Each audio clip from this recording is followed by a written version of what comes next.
Hello guys! Welcome back to my channel. Guys, today, ipapakita ko sa inyo kung paano ako maglinis ng aking dining table.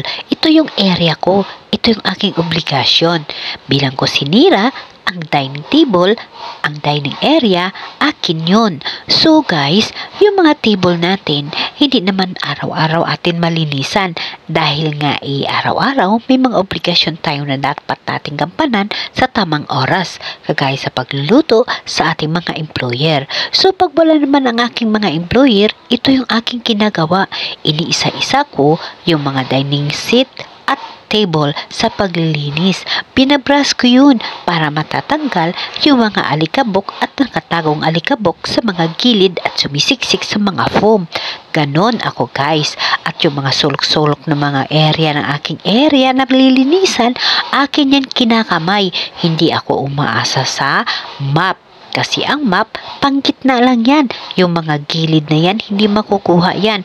Kaya, pag ako'y may oras, aking kinakamayan. Minamap ko ng aking kamay. So, ganito lang guys, mayroon akong brush. Bumili talaga ako ng brush para sa panglinis ng mga upuan. At yung mga sumisiksik na mga alikabok, aking matatanggal. Ganito ang aking ginagawa pag ako'y may time sa paglinis ng aking area. Bilang kusinira, kailangan natin linisin ang ating mga area. So, sa dami-dami ito guys, 8 or 9, I forgot, 8 na upuan ito. So, isa-isa sila na aking lilinisan, pati yung aking table. So, ganon guys, at least bawing-bawi naman ang nagpapasahod sa atin, kasi kahit wala sila, naglilinis tayo. Ganon guys. Hindi naman lahat na mga kapwa nating kasambahay, kapwa nating kusinira is masipag maglinis. Mayroon talaga na konforme lamang sa kung ano ang araw na magagawa. Pero iba naman kasi ako guys. Gusto ko kasi walang alikabok at malinis yung area ko. Ako mismo, hindi ako manahimik pag pakiramdam ko na maalikabok yung aking trabaho. Kasi ganun tayo guys eh. So guys, ito yung aking ginagawa. I-share ko lang sa inyo na yung mga table natin sa dining, kailangan natin i-brush yung mga nakasiksik sa mga gilid-gilid sa lahat. Kasi mayroon siyang curve. Meron design ng aming upuan. So, kailangan na isa-isahin kasi sumisiksik yung alikabok dyan. Okay guys, iyan ang aking ginagawa sa paglinis sa trabaho. Ang kasama niyan guys is blades. Yun. Para na sigurado ko talagang matanggal yung alikabok. Okay guys, thank you for watching. Maraming salamat sa inyo lahat sa nagsusubaybay at nanonood na aking mga video. Maraming salamat sa inyo.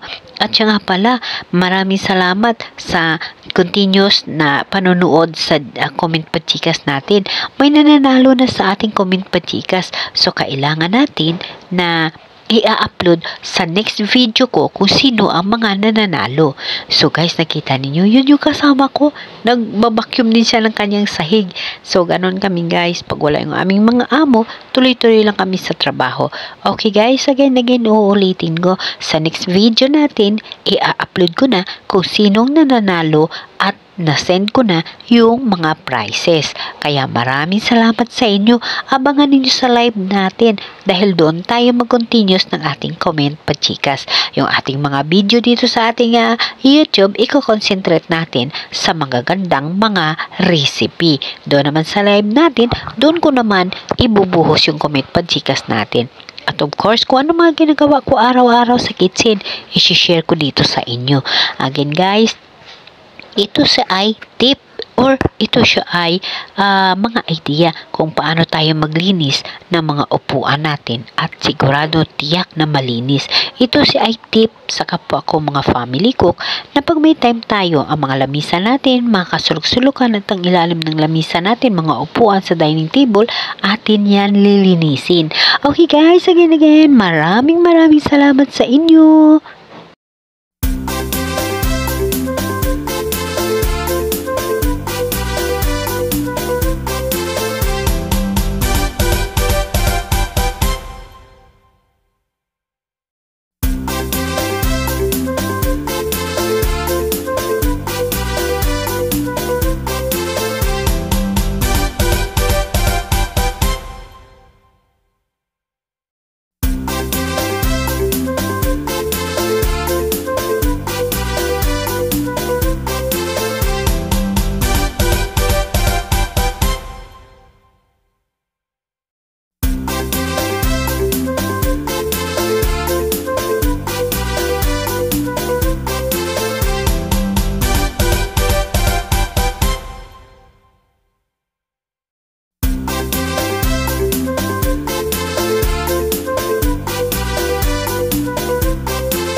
pagkakataon na namin na maglinis. So, kagaya nga yan, lagyan ko lang ng kaunting bleach yung brush ko. Yan.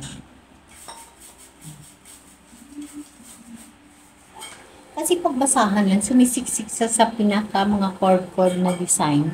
Di pa siya mapupupa. So, pag may time, kailangan natin skipping. So, ganun ang dapat na. Yung mga bagay o yung mga lilinisin na sa araw-araw ay sa tingin natin na mahirap linisin dahil na may trabaho tayo na particular. So, pag wala yung ating mga boss, yun ang gagawin natin para maayos kahit sa isang buwan, isang bisis, minsan nga, hindi pa nga eh. So, pag may pagkakataon, gagawin natin para malinis. Okay guys, thank you for watching. Tatapusin namin ito hanggang pag dumating yung aming Maraming salamat. Bye-bye.